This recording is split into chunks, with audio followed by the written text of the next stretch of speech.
এই মুহূর্তের বড় আপডেট, আমাদের মাননীয় কি বললো শুনুন।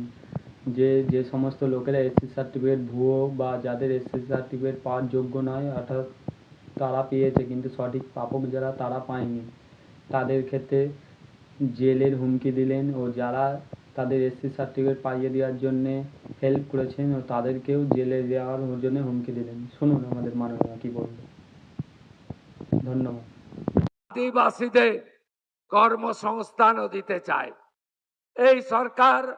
আদিবাসীদের যে সংরক্ষণ রয়েছে, বিগত সরকার আপনাদেরকে সংরক্ষণ দেয়নি, কেড়ে নিয়েছিল অধিকার। কারণ তারা পার্মানেন্ট চাকরি দিত না, কন্ট্রাকচুয়াল চাকরি দিত।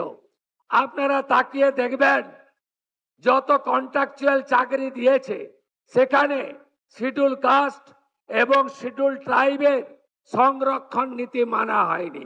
শুধু তাই নয়, এই রাজ্যে হাজার হাজার ভুয়া এসটি সার্টিফিকেট দেওয়া হয়েছে। এসটি সার্টিফিকেট দেওয়া হয়েছে। আমাদের মন্ত্রী এবং দপ্তর প্রত্যেকটা ভুয়া এসটি সার্টিফিকেটের বিরুদ্ধে তদন্ত করছে এবং দোষী সাব্যস্ত হলে যিনি সার্টিফিকেট দিয়েছেন আর যিনি নিয়েছেন দুজনকেই জেলে পাঠানো হবে।